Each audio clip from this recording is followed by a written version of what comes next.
السلام علیکم ورحمۃ اللہ وبرکاتہ۔ سورہ المائدہ آیت نمبر 33۔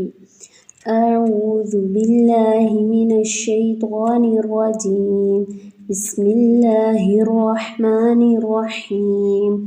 انما جزاء الذین یحاربون اللہ ورسولہ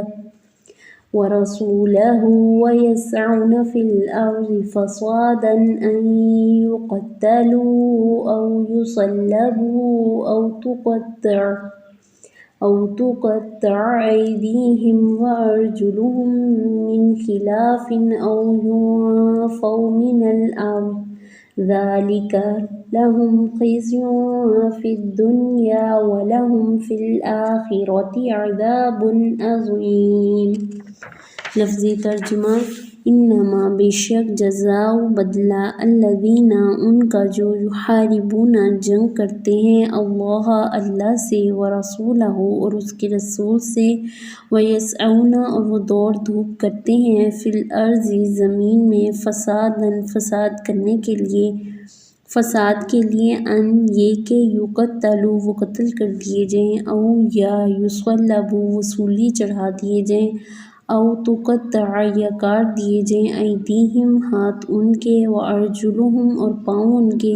من خلاف مخالف سمت سے او ینفوا یا وہ نکال دیے جائیں من الارض اس زمین سے۔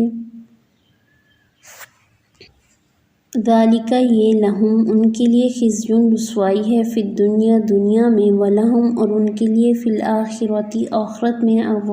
عذاب ہے عظیم بہت بڑا۔ جی تو ہماری آیت نمبر 33 میں اللہ تعالیٰ کیا فرما رہے ہیں؟ انما جزاء الذین یحاربون اللہ ورسولہ، جو لوگ اللہ اور اس کے رسول سے جنگ کرتے ہیں ان کا انجام کیا ہے، ان کی کیا سزا ہے؟ ویسعون فی الارض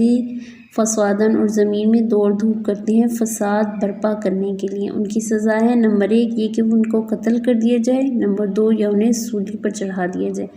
نمبر 3 او تقطع ایدیہم وارجلہم یعنی جو چوری وغیرہ کرے ان کے ہاتھ کاٹ دیے جائیں اور پاؤں من خلاف مخالف سمت سے، یعنی دایاں ہاتھ کاٹا جائے تو بایاں پاؤں اور بایاں ہاتھ کاٹا جائے تو دایاں پاؤں،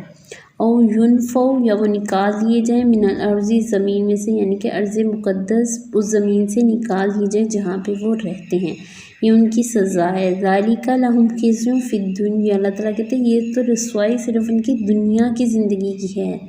اور کیا ہے وَلَهُمْ فِي الْآخِرَةِ عَذَابٌ عَظِيمٌ، اس کے علاوہ آخرت میں ان کے لیے بہت بڑا عذاب ہے۔ جو اللہ اور اس کے رسول کی بات نہیں مانتے ان کے مخالف بنے رہتے ہیں اور ان سے جنگ کرتے ہیں۔ اس آیت کے بارے میں ایک محدثین کہتے ہیں کہ ایک واقعے کی طرف بھی اس کا اشارہ ہے۔ یہ 2 قبیلے تھے اور ان میں کچھ لوگ تھے جو آپ صلی اللہ علیہ وآلہ وسلم کے پاس مدینہ میں آئے، انہوں نے اسلام کا کلمہ پڑھنا اور انہوں نے رسول اللہ صلی اللہ علیہ وآلہ وسلم سے کہا کہ ہمیں مدینہ کی آب و ہوا راس نہیں ہے، تو آپ صلی اللہ علیہ وآلہ وسلم نے چند اونٹ اور ایک چرواہا ان کے ساتھ کیا، کہا کہ تم لوگ جنگل میں چلے جاؤ وہاں پہ رہو، وہ ان کو اونٹ کا دودھ پینا اور بول پیتے رہو۔ وہ پھر کیا ہے کہ وہ جو قبیلے کے لوگ تھے وہ ہرہ کے پاس اقامت پذیر ہوئے، یعنی کہ وہاں پہ رہنے لگے، تو ہرہ کے مقام پہ وہ رکے اور پھر اس علاج سے یعنی کہ انہوں نے اونٹ کا دودھ اور بول پینا شروع کیا تو خوب موٹے تازے ہو گئے، لیکن اس کے بعد پھر ان کی نیت میں فتور آ گیا، تو انہوں نے آپ صلی اللہ علیہ وآلہ وسلم کو جو چرواہا آئے تھے، ایک تو اسلام سے مرتد ہو گئے، دوسرا جو آپ صلی اللہ علیہ وسلم کا چرواہا تھا اس کی آنکھوں میں گرم سلائیاں پھیر کر اسے کئی طرح کی تکلیفیں پہنچا کر انہوں نے مار دیا اور اونٹ لے کر چلے گئے، یعنی کہ بھاگ گئے۔ آپ صلی اللہ علیہ وآلہ وسلم کو جب اطلاع ملی کہ انہوں نے اس طرح کیا ہے، ایک تو اسلام سے پھر گئے ہیں، دوسرا آپ کے ساتھی کے ساتھ یہ سلوک کیا ہے، تو آپ نے انہیں گرفتار کرنے کے لیے 2 آدمی بھیجے، اور جب وہ گرفتار ہو گئے تو پھر آپ صلی اللہ علیہ وآلہ وسلم نے حکم دیا کہ جس طرح انہوں نے اسے اذیت دی تھی ان کی بھی آنکھوں میں گرم سلائیاں پھیری جائیں اور ان کے ہاتھ اور پاؤں کاٹے جائیں اور انہیں ہرہ کے ایک کونے میں پھینک دیا گیا اور وہ اسی حال میں مر گئی۔ وہ پانی مانگتے تھے تو کوئی پانی نہ دیتا تھا۔ ابو قلابہ کہتے ہیں کہ یہ اس لیے کہ انہوں نے دیکھیں کہ ان کے ہاتھ اور پاؤں کاٹے گئے کیوں گئے، کیونکہ انہوں نے چوری بھی کی تھی، خون کیا چرواہے کا، اور ایمان کے بعد کفر اختیار کیا اور اللہ اور اس کے رسول سے محاربہ یعنی کہ جنگ کیا تھا۔